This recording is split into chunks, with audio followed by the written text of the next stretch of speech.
मंडळी, मरण आता पहिल्यासारखं म्हातारपणापर्यंत मर्यादित राहिलं नाही बरं का.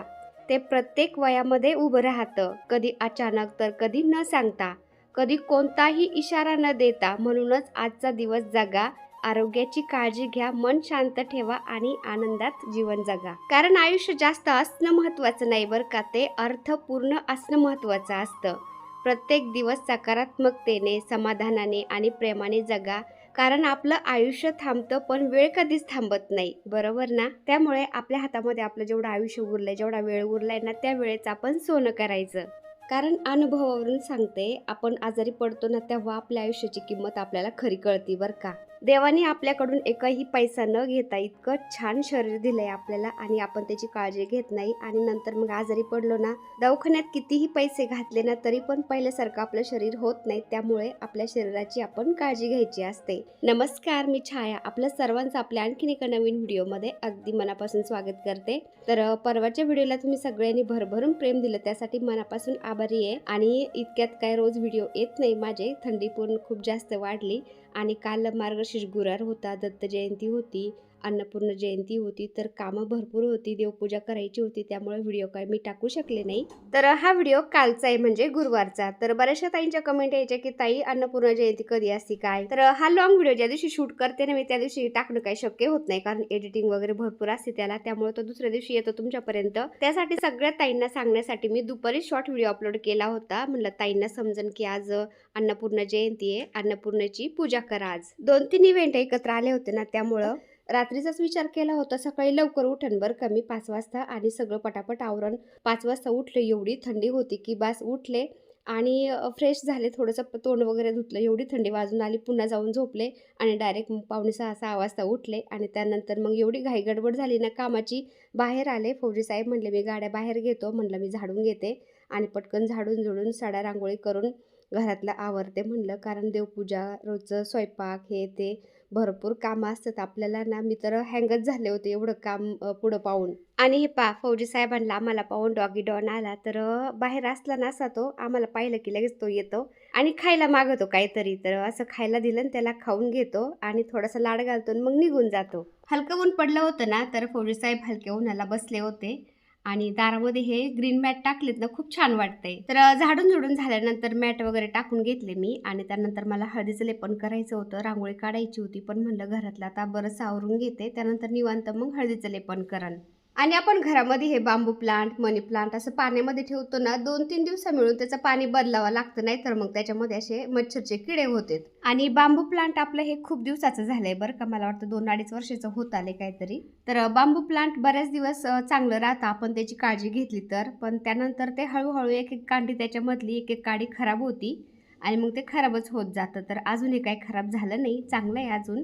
तर बांबू प्लांट बरेच दिवस असं चांगलं राहण्यासाठी ना, त्याला 1 दिवसाआड 2 दिवसाआड असं मस्त अंघोळ घालायची, पाणी बदलायचं, तर छान राहतं मग. आणि हे स्नेक प्लांट आहेत ना, पावसाळ्यामध्ये त्याला जास्त पाणी घालावं लागत नाही, थंडीमध्ये पण 2-4 दिवसा मिळून पाणी घालायचं. पण उन्हाळ्यामध्ये 1 दिवसाआड थोडं थोडं पाणी द्यावं लागतं बरं का, जास्त पाणी त्याला काही लागत नाही. पण आता जसा ऋतू बदलतो ना, त्यानुसार पाणी कमी जास्त लागतं त्याला. तर मनी प्लांट लावलेले आहेत मातीमध्ये ना, त्याला पण असं पाणी आपण थोडंसं घालायचं, चेक करायचं माती किती ओली आहे किती नाही, त्यानुसार पाणी घालायचं.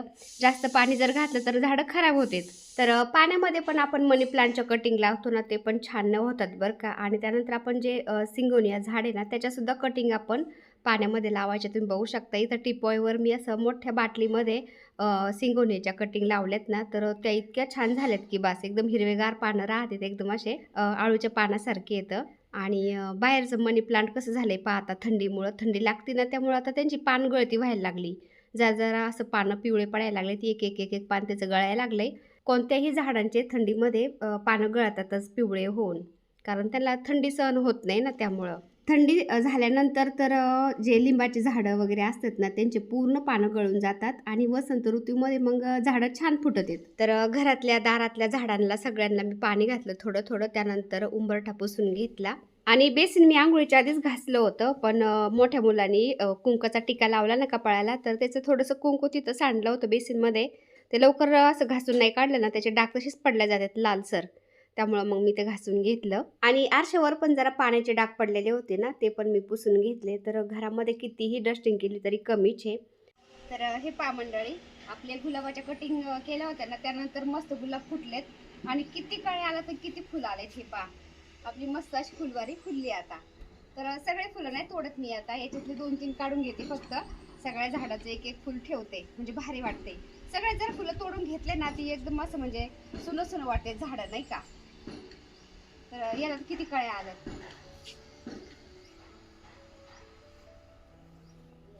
तर हे पहा मंडळी, किती कळ्या आल्यात. या हे बटन गुलाब आहे आपलं, काश्मीरी गुलाब पण म्हणतात याला. तर एवढ्या कळ्या आलेत की बस. हे पहा, कळ्याच कळ्या सगळ्या. आणि याला हे पहा फुलं आलेत. तर पूर्ण झाडाची कटिंग केली होती मी ऑक्टोबरमध्ये आणि आता त्याला फुलं आलेत. हे फुटतंय अजून. आणि हे पण ऑरेंज कलरचं मस्त फुलं आलंय. आणि हे लाल कलरचं. आणि हे पण मला वाटतं काहीतरी लाल कलरचंच आहे, पण ते फुटतंय अजून. त्याचं शेवट म्हणजे सगळ्यात शेवट कटिंग केली त्याची. आणि आपले कॉइन प्लांट लावले होते ना आपण ह्या डब्यांच्यात, तर तुम्ही बघू शकता हे कॉइन प्लांट कसले भारी झालेत ना, डोळ्यात चमकते ऊन. हे पहा मस्त झालेत. नुसत्या मुळ्या टाकून दिल्या होत्या बरं मी यांच्यात. हे पहा सगळीकडे असे कॉइन प्लांट मध्ये मध्ये ठेवून दिलेत, म्हणजे आपलं गार्डन असं हिरवं वाटलं ना, खूप भारी वाटतं. तर चला आता मी याचे 1-2 फुलं काढते, सगळे नाही तोडत. तर हे पहा 2च फुलं तोडलेत, जास्त नाही तोडले, बाकीचे ठेवलेत झाडाला. तर ते तोडू सुद्धा वाटत नाही, एवढे भारी वाटतात ना ते.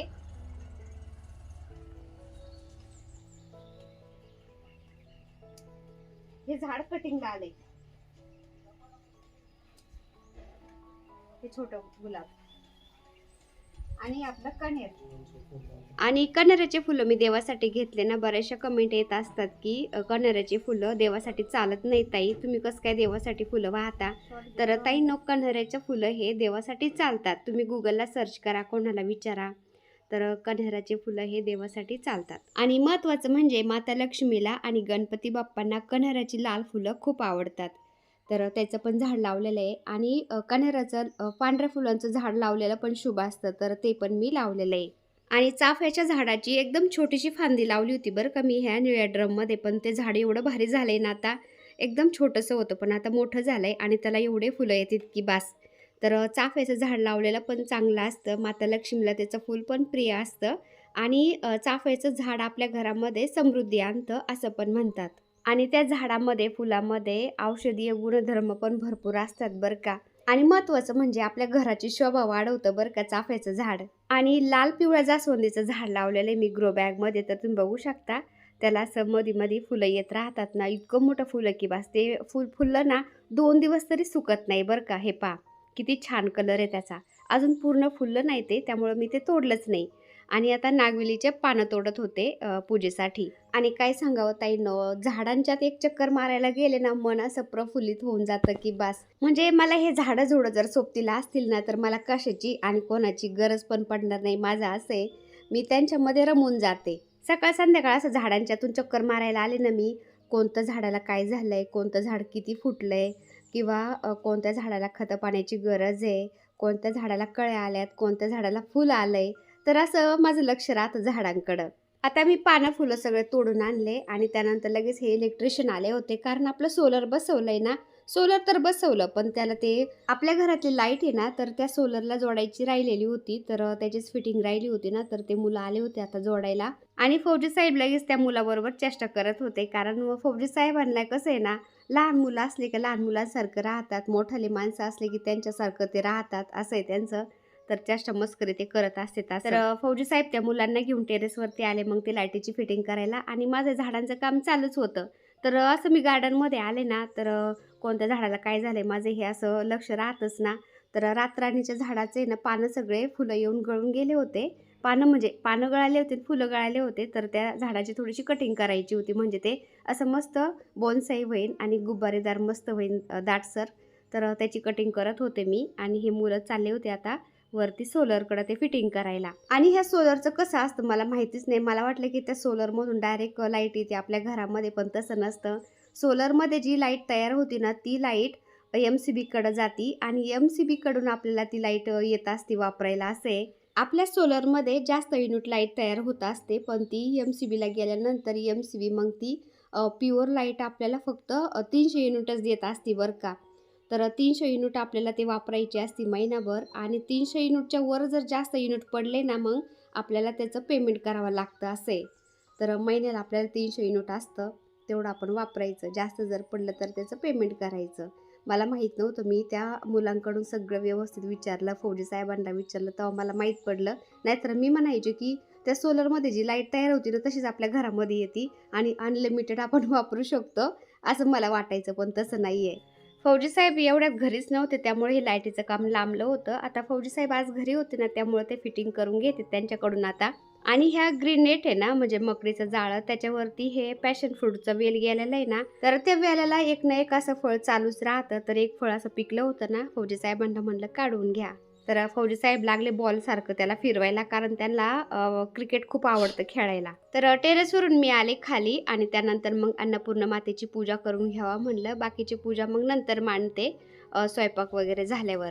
कारण आपला स्वयंपाक भांडे हे तर दिवसभर चालूच राहतं काही ना काही किचनवर. मग म्हणलं कधी करायची पूजा अन्नपूर्ण मातेची, त्यामुळं म्हणलं किचनच्या एका कोपऱ्यामध्ये अन्नपूर्ण मातेची पूजा झाली ना मग बाकीची आपली गुरुवारची पूजेची मांडणी मी नंतर करन.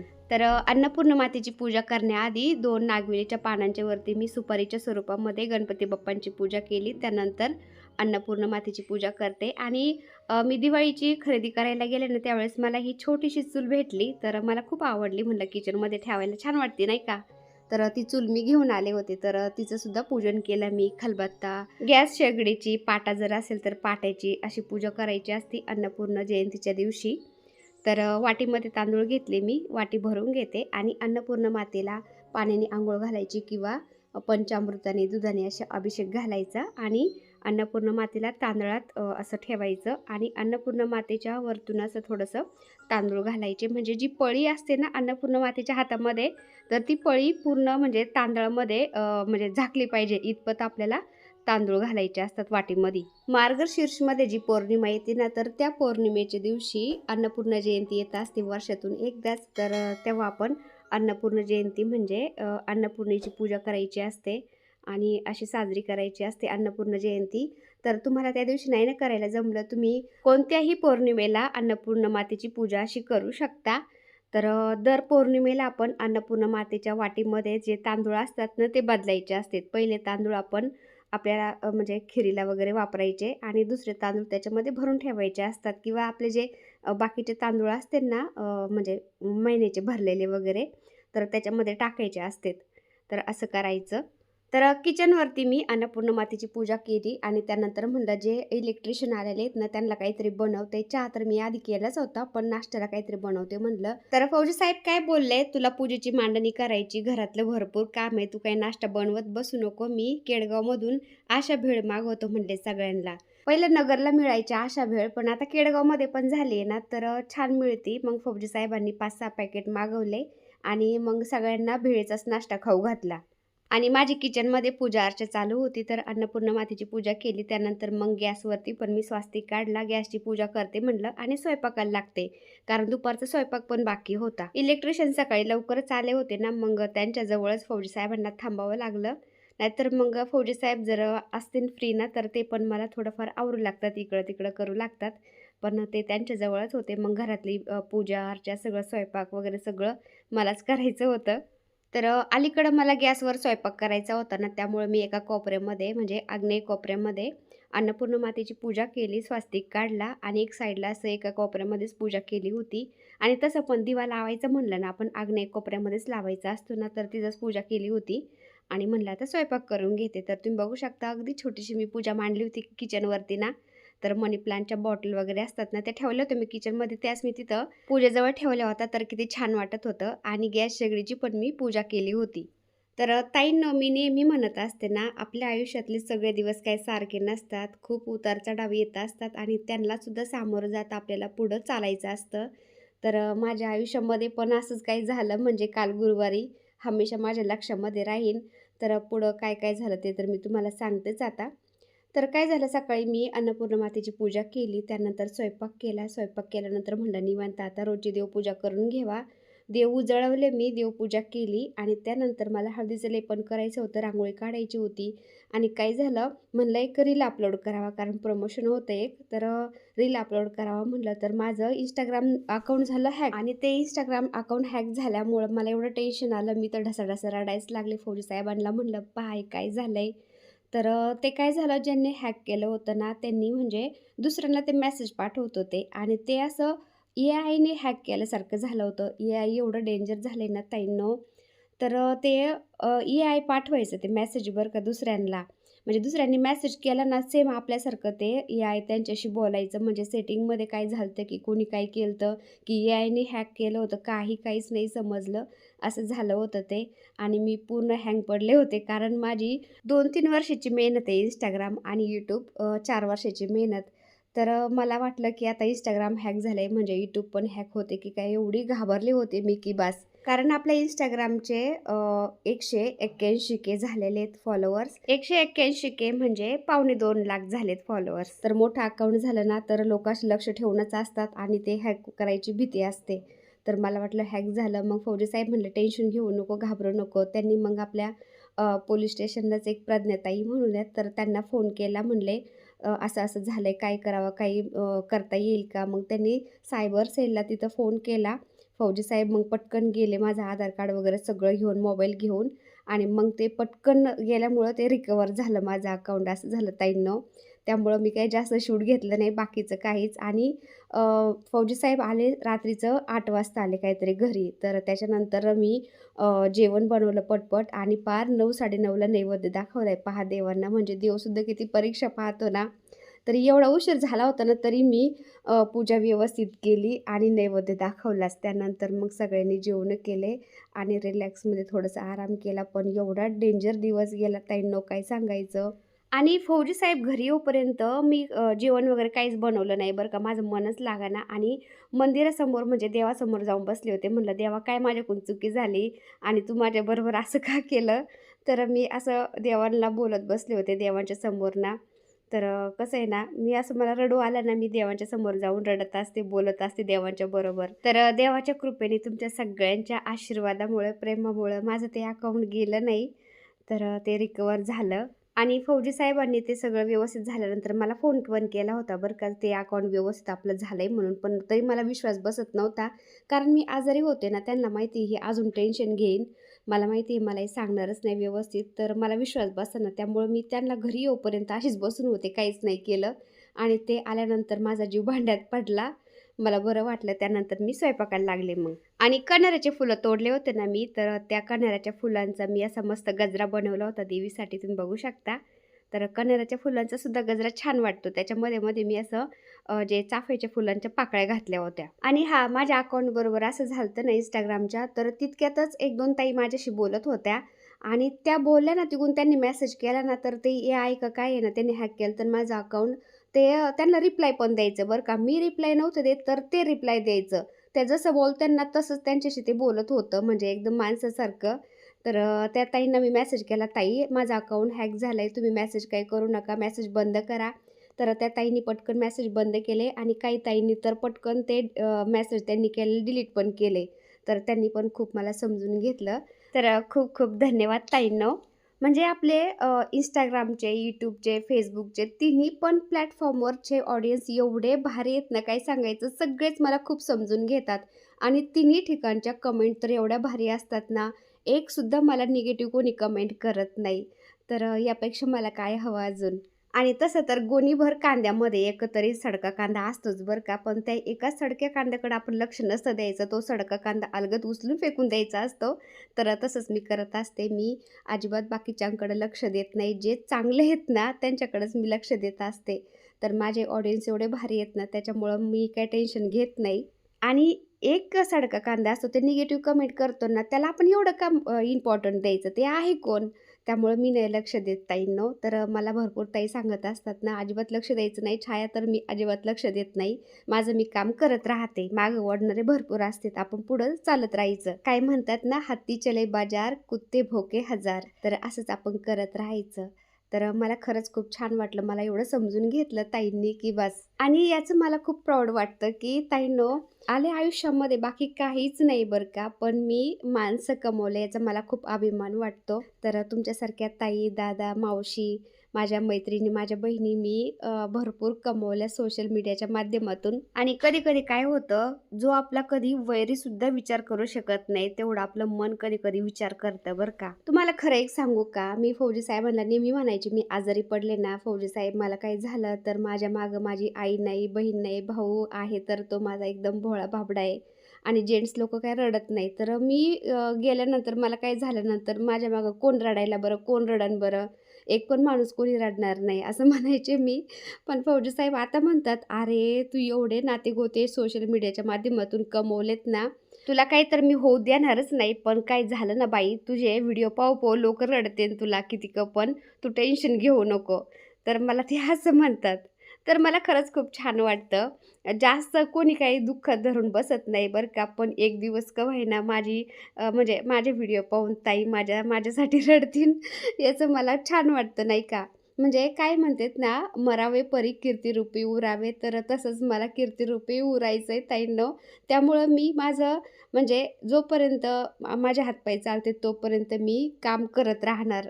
मी असं ठरवलेलं आहे. आणि महत्त्वाचं म्हणजे ताईंनो, मला ह्या सोशल मीडियानी म्हणजे YouTubeनी आपल्या एवढं बिझी राहायला शिकवलंय की बस माझ्या डोक्यामध्ये बाकीचं काहीच येत नाही. मी आजारी जरी असले ना, तरी पण गप्प राहत नाही, तरी पण काम करतच राहते. नाही, मला व्हिडिओ बनवायचा आहे. माझ्या YouTube फॅमिलीसाठी मला व्हिडिओ टाकायचा आहे. असं म्हणजे मला करमत नाही व्हिडिओ टाकल्याशिवाय.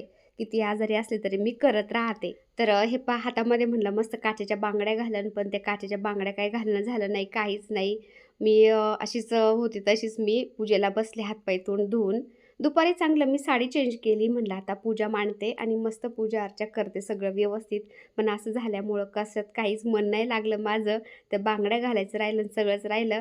जशी होती तशीच मी पूजा मांडायला लागले मग. पूजा मांडून झाली आणि हे जे रांगोळीचे बॉक्स पाठवले होते एका ताईनी ना, तर त्याच रांगोळी मी अशा त्याच्यावर ठेवून दिल्या रांगोळीचा गालिचा करून. आणि अशी रांगोळी काढली. त्यानंतर नैवेद्य मी दूध साखरेचा ठेवला आणि त्यानंतर म्हणलं आता फौजी साहेब येतील ना, ते काय सांगतील त्याच्यावरून मी आता जेवण बनवून, नाहीतर मी आता देवावर रागवणारच आहे. देवाने माझं अकाउंट जाऊन दिलं. तर असं झालं. आणि मग फौजी साहेब आल्यानंतर मी जेवण बनवलं आणि मग नैवेद्य दाखवला. तर अन्नपूर्णा मातेची पूजा केली होती किचनवर ना, तर मी गेले ना किचनवर काहीतरी घ्यायला गेलते, तर तिथं ते दिव्यामध्ये फूल तयार झालेलं होतं. मला ते पाहून खूप छान वाटलं, तर ते पण मी कॅमेऱ्यामध्ये लगेच कॅप्चर केलं. तर एवढा उशीर झाला ना फौजी साहेब आल्यानंतर, तरी मी चपात्या, भाजी, वरण-भात, खीर थोडीशी असं मी बनवलं होतं. नैवेद्य दाखवलं आणि म्हणलं चला आता निवांत सगळे जेवणं करा आणि मला आराम करू द्या. तर दुसऱ्या गुरुवारची अशी पूजा मांडली होती मी तुम्हाला आता थोडक्यात दाखवते. तर घाई गडबडीमध्ये काही चुकलं असेल तर ते माझं, बरोबर असेल तर ते देवाचं. तर अशा पद्धतीने मी पूजेची मांडणी केली होती बरं का ताईंनो. तर आज सगळ्यात ताई, मावशी, माझ्या मैत्रिणी सगळ्या म्हणतात छाया काही पण बोलती. पण कसं आहे ना, जे माझ्या मनामध्ये येतं ना, मी तुमच्याशी बोलत असते. एकदम मला तुम्ही माझ्या जवळच्या वाटता. तर कॅमेरासमोर बोलते तरी पण मला असं वाटतं मी तुमच्याशी बोलते. त्यामुळं जे मनात येतं ते मी असं बोलत असते बरं का.